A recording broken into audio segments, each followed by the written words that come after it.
जय श्री कृष्णा मित्रों, मेरी कहानियों को इतना प्यार देने के लिए तहे दिल से आपका शुक्रिया। आप यूं ही साथ देते रहिए और यूं ही एहसासों के सिलसिले चलते रहेंगे। मित्रों, प्लीज़ चैनल को सब्सक्राइब जरूर कर लें ताकि आपको आगे की नोटिफिकेशन मिलते रहे और लाइक और शेयर भी। धन्यवाद। अब आगे 2-3 दिन का समय निकाला और फिर रश्मि की बहन कंचन भी वहां आ गई। पर वह सिर्फ नीचे ही रुकी रही और ऊपर मेघना से मिलने नहीं आई। जब से वह आई थी तब से रश्मि का भी आना बंद हो गया था। अपनी बहन के साथ ही एंगेज हो गई थी। रश्मि, तुम्हें आए हुए 2-3 दिन हो गए हैं, चलो तुम्हें मेघना से मिलवाकर आती हूँ। रश्मि ने कहा, प्लीज़ दीदी, मुझे नहीं मिलना उससे, उसे देखूंगी तो और भी तकलीफ ज़्यादा होगी। पर इतना ज़्यादा क्या सोचती हो? रिश्ता हुआ थोड़ी ना था तुम्हारा, सिर्फ बात ही तो हुई थी। अब क्या ही फ़र्क पड़ता है कि सौरभ ने मेघना को चुना? उसकी चॉइस है। आपको फ़र्क नहीं पड़ता दीदी, पर मुझे फ़र्क पड़ता है। आप और जीजा जी शुरू से कहते रहते थे कि मेरी शादी अपने कनाडा वाले देवर से कराओगे, और मैंने तो मन ही मन सपने देख लिए थे ना। पर उसने यहाँ आते ही सारे सपनों पर पानी फिर दिया, और इस मेघना ने मुझसे छीन लिया सौरभ को। कंचन नाराज थी। अंडस्को शादी ब्याह तो संजोग की बात होती है ना कंचन, और फिर इंसान की पसंद भी तो मैटर करती है ना। जब हम लोगों ने बात की थी तो सौरभ ने साफ मना कर दिया था कि वह तुम्हारे साथ शादी करने में इंटरेस्टेड नहीं है। और फिर उसके हफ्ते 10 दिन बाद ही उसने घर में बता दिया था कि वह मेघना से शादी करना चाहता है। हो सकता है उसे तुम पहले से ही पसंद नहीं रही हो। इसमें मेघना की कहाँ से गलती आ गई? रश्मि बोली, पर अगर मेघना बीच में नहीं आई होती तो शायद ऐसा नहीं होता। फिर आज नहीं तो कल सौरभ मेरे लिए हाँ कर ही देता। वैसे ही घर परिवार की बात थी, कब तक टालता? उद्धरण चिन्ह। हुआ क्या है तुम्हें कंचन? अब तक नाराज हो? खत्म करो अब। मैं समझ सकती हूँ तुम्हारी तकलीफ, पर हर समय हर वक्त चीज़ें हमारे हिसाब से नहीं होती है। धीमे धीमे तुम्हारी तकलीफ खत्म हो जाएगी। बाकी तुमसे इतना ही कहूंगी कि नहीं सौरभ गलत है और नहीं मेघना। और मेघना तो बहुत प्यारी है, सबका ख्याल रखती है, किसी के लिए मन में कोई द्वेष नहीं रखती। बताया था ना मैं, आज अगर मुन्ना मेरे पास सही सलामत है तो वह भी सिर्फ और सिर्फ मेघना के कारण। यहाँ तक कि अगर मैं जिंदा हूँ तो सिर्फ मेघना के कारण। जबकि हम लोगों ने उसे खूब सुनाया था उल्टा सीधा, बावजूद इसके उसने उस कठिन समय में हमारी मदद की। उसका मन बहुत साफ है कंचन, उसके लिए मन में कुछ मत रखो। रश्मि ने समझाया, पर कंचन उठकर बाहर चली गई। तभी सौरभ की गाड़ी आकर रुकी। कंचन को देखकर सौरभ मुस्कुरा उठा। हेलो कंचन, कब आए तुम? 2-3 दिन हुए, पर तुम्हें शायद फुर्सत ही नहीं जो तुम्हारा ध्यान नहीं गया। कंचन ने कहा, हाँ यार, वह थोड़ा ऑफिस में काम ज़्यादा है ना इसलिए। सौरभ अंदर आते हुए बोला, ऑफिस के अलावा घर में भी तुम कहाँ दिखाई देते हो? पहले जब तुम्हारी शादी नहीं हुई थी तब तो तुम कभी कभी नीचे आते थे सब लोगों के साथ बैठने, पर अब तो तुम्हें फुर्सत ही नहीं है। कंचन ने व्यंग्य पास किया। हाँ तो वाकई में बिजी हो गया है, तभी तो लोग कहते हैं शादी कर दो तो बिजी हो जाते हैं। अब थोड़ा बहुत जो टाइम बचता है उस पर तो मेघना का अधिकार है ना, तो बस थोड़ा टाइम उसके साथ बिताता हूँ। बाकी अभी तुम्हें नहीं समझ में आएगा, पर जब तुम्हारी शादी हो जाएगी तब तुम समझ जाओगे और फिर शिकायत नहीं करोगी। सौरभ ने मुस्कुरा कर कहा और सीढ़ियों की तरफ बढ़ गया। तभी नज़र सीढ़ियों पर खड़ी मेघना पर गई। तुम यहाँ कुछ काम था क्या? नीचे कुछ लेने जाना है? मार्केट चलना है तो चलो मैं चलता हूँ। सौरभ ने कहा, नहीं बस आपकी गाड़ी की आवाज़ आई तो मैं यूँ देखने चली आई। मेघना ने एक नज़र कंचन को देखते हुए कहा और फिर सौरभ के साथ सीढ़ियों की तरफ बढ़ने लगी। अच्छा मेघू, इससे तो मिलते मिलो, ये कंचन है रश्मि भाभी की बहन। तुम्हारी मुलाकात हुई कि नहीं हुई? सौरभ ने पूछा। नहीं, मेरा नीचे आना नहीं हुआ। बाकी भाभी से कहा था मैंने इन्हें लेकर आने को, पर शायद ये लोग भी बिजी रहे होंगे। मेघना ने हल्के चिढ़ के कहा, क्योंकि वह इतनी देर से कंचन और सौरभ की बातें सुन रही थी, और उसे कंचन का इस तरीके से सौरभ से बातें करना अच्छा नहीं लगा था। एक जलन महसूस हुई थी, आखिर वह अपने मिश्रा जी की मिश्राइन जो थी। और कंचन कौन होती है जो ये कहे कि सौरभ अपनी मिश्राइन के पास ज़्यादा टाइम व्यतीत कर रहा है। चलो कोई बात नहीं, भाभी बिजी रही होगी, मैंने मिलवा दिया ना, सौरभ ने कहा और फिर मेघना के साथ ऊपर आ गया। कुछ ही देर में कंचन भी ऊपर आ गई मुन्ने को लेकर। लो, अब तुम फिर शिकायत करते कि मैं आई नहीं तुम्हारी बीवी से मिलने, इसलिए आ गई हूं मैं। कंचन ने रश्मि के बेटे को मेघना के हाथों में देते हुए कहा और सौरभ के पास सोफे पर बैठ गई। मेघना ने ध्यान से देखा। एकदम मॉडर्न लुक था कंचन का, बेहद खूबसूरत, एकदम गोरी चिट्टी, स्टेप्स कट बाल और सिंगल पीस मिडी पहनकर आई थी वह। देखने में भी बेहद आकर्षक लग रही थी। मेघना ने खुद को एक नज़र देखा। सादा पहनावा, सादा रंग रूप। मेघना ने गहरी सांस ली और फिर मुन्ने के साथ खेलने लगी, क्योंकि वह बार बार नीचे जाने के लिए मुंह बना रहा था। पर नज़र मेघना की सौरभ और कंचन पर ही थी। कंचन सौरभ के साथ बैठकर हंसकर बात कर रही थी और न जाने कहाँ कहाँ की बातें सुना रही थी। मेघना को कुछ ज्यादा सुनाई नहीं दे रहा था क्योंकि वह बच्चे के साथ दूर थी, पर उसकी चेहरे के हाव भाव समझ आ रहे थे और बीच बीच में कंचन का उसे अजीब तरीके से देखना भी। उद्धरण चिन्ह। थोड़ी देर में कंचन रश्मि के बच्चे को लेकर चली गई, पर मेघना का चेहरा उतर गया था। कंचन के जाते ही सौरभ अंदर रूम में आया तो देखा मेघना बालकनी में खड़ी हुई है। सौरभ ने जाकर उसके कंधे पर हाथ रखा तो मेघना ने पलटकर उसकी तरफ देखा। क्या हुआ? सौरभ ने उसे उदास देखकर पूछा। कुछ नहीं, आपके लिए क्या लाऊं, चाय या कॉफी? मेघना ने सवाल किया। कुछ भी नहीं चाहिए, मुझे पहले बताओ कि क्या प्रॉब्लम है। उद्धरण चिन्ह। नहीं कुछ भी नहीं, बस यूं ही थोड़ी थकान हो रही है शायद। तो कितनी बार तो कहा है काम उतना मत किया करो, अभी अभी बीमारी से उठी हो, आराम ज्यादा किया करो। और हाँ, गलती मुझसे हो गई, मुझे भी नहीं शुरू करनी चाहिए थी तुम्हारी डांस क्लास। एक काम करो, कुछ दिनों के लिए डांस क्लास भी बंद कर दो। सौरभ ने कहा। नहीं मिश्रा जी, डांस क्लास बंद नहीं करूंगी, मुझे अच्छा लगता है। मेघना ने कहा तो सौरभ मुस्करा उठा। तुम बस यूं ही खुश रहा करो ना। क्या हुआ, इतना क्यों परेशान हो जाती हो? वह अभी। कहते कहते मेघना रुक गई और नजर झुका ली। क्या अभी? सौरभ ने उसका चेहरा ऊपर किया। मुझे बहुत अजीब लगी वह। मेघना ने आंखें झुका दी। सौरभ उसके चेहरे को देख समझ गया कि मेघना को कंचन का उससे बात करना अच्छा नहीं लगा। सौरभ ने उसके कंधे पर हाथ रखा। रिश्तेदार है, अपनी भाभी की बहन है, पहले भी एक दो बार आ चुकी है, इग्नोर तो नहीं कर सकते ना। कोई आया है, बात कर रहा है तो उससे बात करनी पड़ती है ना मेघू। इस तरीके से बुरा नहीं लगाते हैं। पर वह मुझसे भी तो बात कर सकती थी, पर मुझे उन्होंने मुन्ना पकड़ा दिया और बस आपसे बात कर रही थी। सब समझ में आता है मुझे, और बताया भाभी ने मुझे की। कहते कहते मेघना रुक गई। क्या बताया भाभी ने? सौरभ ने आंखें छोटी करके देखा। कुछ नहीं, मेघना बोली और जाने लगी तो सौरभ ने उसका हाथ पकड़ वापस उसे अपने पास कर लिया। बताओ मुझे, क्या कहा भाभी ने? भाभी ने कहा कि आपकी और उनकी शादी की बात चल रही थी, पर आपने मुझे चुन लिया। अगर मुझे नहीं चुना होता तो आज इस घर में वह होती मेरी जगह, रश्मि भाभी की देवरानी बनकर। मेघना ने कहा और उसके चेहरे पर उदासी और आंखों में नमी आ गई। सौरभ ने तुरंत उसे अपने सीने से लगा लिया। तुम इतनी भोली क्यों हो मेघू? तुमको ही यहाँ होना था क्योंकि यह जगह शुरू से तुम्हारी थी। तुम्हें यहाँ होना था क्योंकि मेरा दिल चाहता था कि तुम यहाँ हो, क्योंकि मैंने तुम्हें पसंद किया था, क्योंकि किस्मत में हमारा मिलना लिखा था, क्योंकि भाग्य विधाता पहले ही तुम्हारा भाग्य मेरे साथ छोड़ चुके थे, समझी? और हाँ, अगर तुम नहीं होती तब भी वह तो बिल्कुल भी नहीं होती, क्योंकि मुझे उसके जैसी लड़कियां पसंद ही नहीं है। इसके जैसी लड़कियां मतलब? मुझे तुम्हारे जैसी लड़कियां पसंद है, सादा सिंपल भोली भाली साफ दिल की।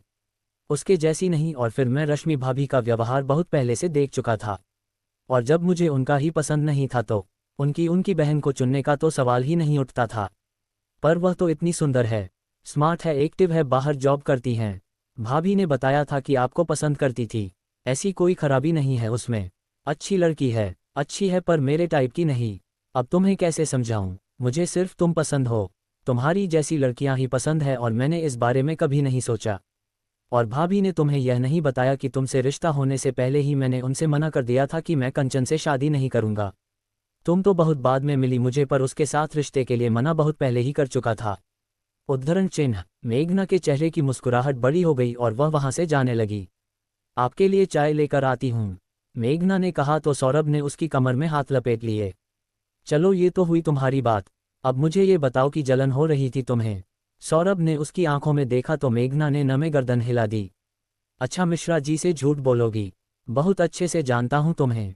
जलन हो रही थी ना तुम्हें कि मैं ऑफिस से आकर तुम्हारे पास ना जाकर उसके साथ बैठकर बात कर रहा हूं?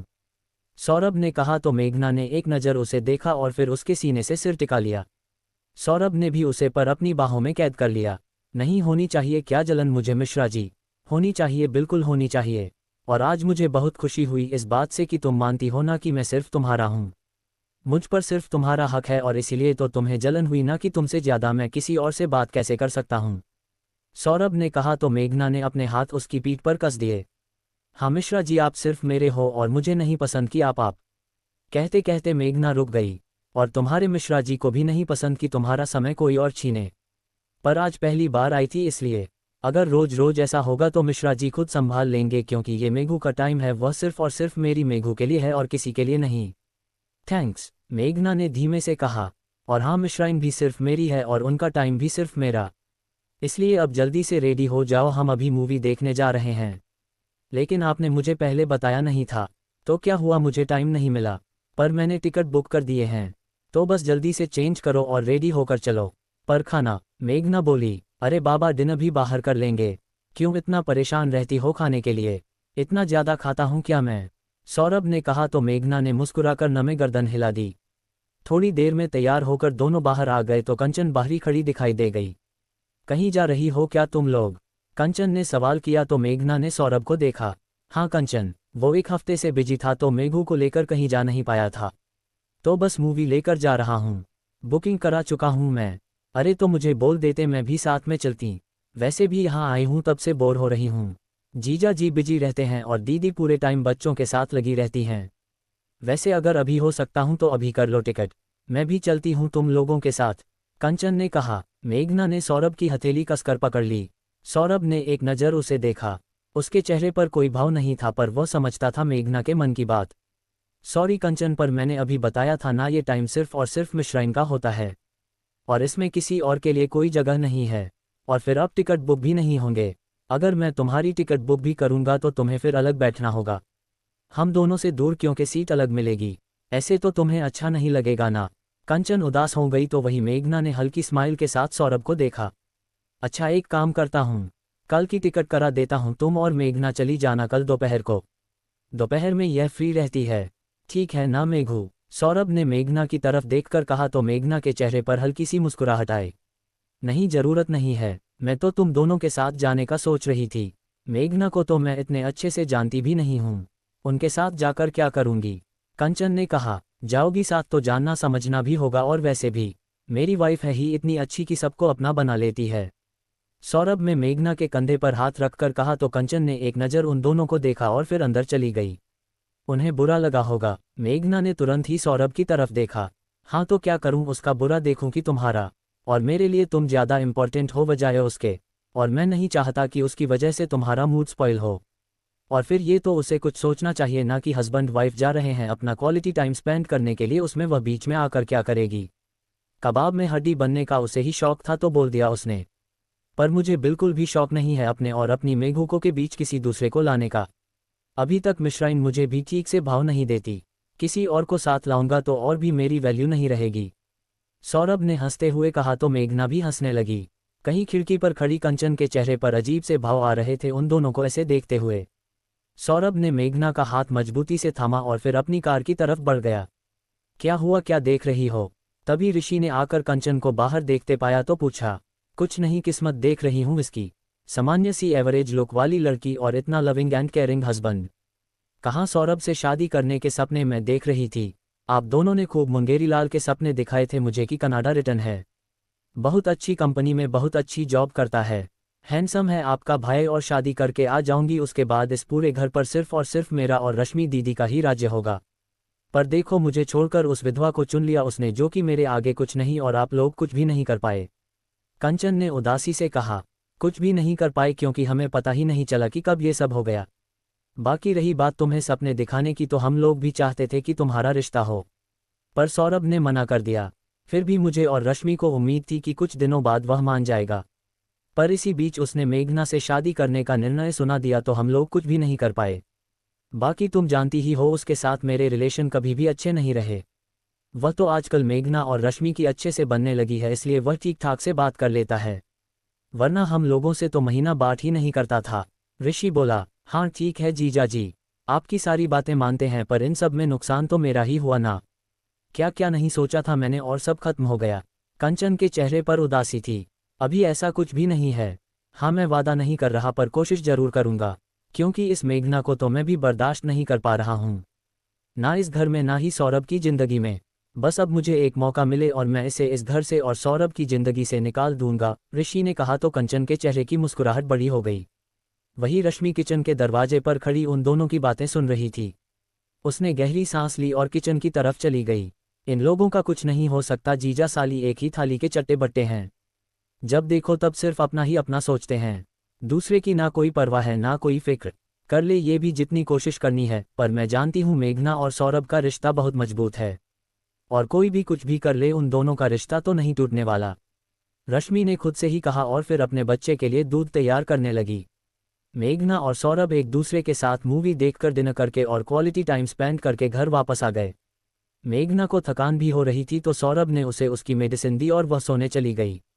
वैसे उसकी तबीयत ठीक हो चुकी थी पूरी तरीके से, पर फिर भी जो कोर्स था वह पूरा करना था, ऐसा डॉक्टर का कहना था। हालांकि मेडिसिन के कारण शरीर में गर्मी बढ़ गई थी तो उसे कई बार चक्कर आ जाते थे, घबराहट भी होती थी, पर दवा अभी बंद नहीं की जा सकती थी। और सौरभ बिल्कुल भी लापरवाही नहीं करना चाहता था। वह नहीं चाहता था कि किसी भी वजह से मेघना की तबीयत खराब हो या उसकी बीमारी वापस लौटे। तो हर समय जूस, फल और दूध मेघना लेती रहे, इस बात का सौरभ ध्यान रखता था। सुबह मेघना की नींद खुली तब सौरभ उठ चुका था और बस हाथ की टेक लगाकर उसे ही देख रहा था। Good morning Mishra ji. Good morning, Saurabh ने अपनी बाहों को फैलाते हुए कहा तो मेघना सरक कर आ उसके सीने से लग गई। वह आप कह रहे थे सिंगापुर जाने का, तो कब का प्लान बना रहे हैं? मेघना ने पूछा तो सौरभ ने आंखें छोटी का उसे देखा। मतलब बहुत जल्दी है मेरे ऊपर प्यार बरसाने की? मुझे तो पता ही नहीं था कि मेरी मिश्राइन को इतना प्यार आ रहा है मुझ पर, सौरभ ने कहा तो मेघना ने एक नज़र उसे देख उसके सीने पर सिर रख लिया। वह मम्मी कह रही थी कि पुणे आ जाओ 2-4 दिन के लिए, तो मैंने उनसे कहा कि जब सिंगापुर से लौटकर आएंगे उसके बाद आएंगे, इसलिए पूछ रही हूँ मैं। अगर हमारे सिंगापुर जाने के डेट्स फाइनल हो जाएगी तो मैं मम्मी को बता दूंगी, तो वह उसी के हिसाब से वहाँ पर प्रोग्राम की डेट फाइनल कर लेंगी। इस महीने काम ज़्यादा है मेघू, और तुम्हारे ट्रीटमेंट का भी आखिरी महीना चल रहा है। कोर्स पूरा हो जाए फिर चलते हैं ताकि मेडिसिन की कोई टेंशन ना रहे। वैसे भी दिसंबर से जून तक वहाँ जाने का सही टाइम है। अभी दिसंबर तो है ही, जनवरी की बुकिंग करा लेता हूँ। इस टाइम पर थोड़ा काम का प्रेशर बढ़ जाता है तो अगले महीने की टिकट बुक कर दे रहा हूँ मैं। फर्स्ट वीक में ही चलेंगे तो मम्मी से बोल दो कि लास्ट वीक में वह पुणे में प्रोग्राम रखें। हम पुणे चलेंगे, सौरभ ने उसके गाल पर हाथ रख उसकी आंखों में देखते हुए कहा। जी, मेघना बोली और उठने लगी, पर सौरभ के हाथ उसकी कमर पर थे। सौरभ की शरारत समझ उसके चेहरे पर मुस्कुराहट आ गई और गालों की रंगत गुलाबी हो गई। अगले ही पल सौरभ ने उसे अपने करीब खींच लिया, उसके लबों से कुछ मिठास चुराने के लिए। दोनों का रिश्ता हर दिन के साथ गहरा होता जा रहा था और प्यार भी बढ़ता जा रहा था। बस कुछ दूरियां अब भी दोनों के बीच में थी, जिन्हें नहीं तो अपनी तरफ से सौरभ ने खत्म करने की कोशिश की थी और ना ही मेघना ने उसकी तरफ पूर्ण समर्पण में कदम बढ़ाए थे। सौरभ चाहता था कि जिस तरीके से मेघना अब तक सहज हो गई है वैसे भी वह आगे सहज हो, तभी उनके रिश्ते को पूर्णता दी जाए। तो वहीं मेघना चाहते हुए भी अपने कदम सौरभ की तरफ इतना आगे नहीं बढ़ा पा रही थी। कुछ झिझक थी उसके अंदर और शायद जिसे अभी खत्म होना था। और सौरभ इस इंतजार में था कि जब मेघना उसे अपने दिल की बात कहे, जब वह कहे कि हाँ वह सौरभ को प्यार करती है, तभी वह अपने रिश्ते को पूर्ण मुकम्मल करे। तब तक वह और इंतजार करना चाहता था। मानव का एक ऑडिशन क्लियर हुआ और अगले राउंड की तैयारी मेघना के साथ जारी थी। ऑडिशन का समय नज़दीक आ गया था और वह अब मेघना के पास ज़्यादा रुक जाता था ताकि मेघना उसे एक्स्ट्रा टाइम दे सके। और मेघना भी पूरे मन से उसे सिखा रही थी। उस समय पर अक्सर सोनम और रश्मि भी होती थी, इसलिए मेघना भी कंफर्टेबल थी क्योंकि उसे अकेले नहीं सिखाना पड़ता था। मैडम बस आज आखिरी दिन है, थोड़ा सा एक्स्ट्रा टाइम दे दीजिए, अगर टाइम हो तो कल मैं ऑडिशन के लिए निकल जाऊंगा, मानव ने कहा। ठीक है मानव, तुम प्रैक्टिस कर लो, कुछ गलती करोगे तो मैं बता दूंगी, मेघना वही कुर्सी पर बैठते हुए बोली। उसे थकान लग रही थी। भाभी मैं तो नीचे जा रही हूँ, मेरी ऑनलाइन क्लास का टाइम हो गया है, सोनम ने कहा और वह चली गई। तो वही रश्मि का बेटा रोने लगा तो वह भी उठकर चली गई। सौरभ के आने का समय हो रहा था पर मानव तल्लीन होकर डांस कर रहा था तो मेघना ने करने दिया। मानव डांस की प्रैक्टिस कर रहा था और मेघना उसे देख रही थी और समझ रही थी। रश्मि नीचे आई तभी नज़र ऋषि पर गई। सुनो ज़रा, मुन्ने की दूध की बोतल और पानी की बोतल दोनों ऊपर ही छोड़कर आ गई। मैं अब फिर से टॉप फ्लोर तक जाऊंगी तो थकान हो जाएगी, तुम प्लीज़ जाकर ले आओ, मेघना से बोल देना वह दे देंगी, अभी डांस सिखा रही है वैसे भी मानव को, रश्मि ने कहा तो ऋषि सीढ़ियाँ चढ़कर ऊपर की तरफ जाने लगा। ऐसे नहीं मानव, ऐसे करो। तभी मेघना को कुछ गलती समझ में आई तो वो खड़े होकर डांस स्टेप मानव को बताना शुरू कर दी। तभी एकदम मेघना को चक्कर आया, शायद दवाइयाँ का डोज हैवी होने के कारण, और आज जूस पीना भी भूल गई थी और वह गिरने लगी। पर इससे पहले कि वह गिरती मानव ने आकर एकदम से उसे थाम लिया। मेघना लखा रही थी तो मानव उसे सहारा देकर अंदर लाने लगा। सीढ़ियों पर खड़ा ऋषि उन दोनों को देख रहा था। मेघना की आंखें एकदम से बंद हो गई और अचानक से उसे बेहोशी आ गई। ये देख मानव ने उसे बाहों में उठा लिया और हॉल में लेकर आने लगा। ऋषि इस बीच लगातार उन दोनों की फोटो खींचते जा रहा था। मैडम आप ठीक हो? क्या हुआ आपको मैडम? ठीक हो आप? सर को कॉल करूं क्या? मानव ने घबराहट के साथ कहा और पानी उठाकर मेघना के फेस पर पानी डाला तो मेघना की बेहोशी दूर हुई और वह एकदम घबराकर उठ बैठी। आप ठीक हो मैडम? आपको चक्कर आ गया था? बेहोश हो गई थी? मानव ने परेशान होकर कहा। क्रमशः डॉक्टर शैलजा श्रीवास्तव।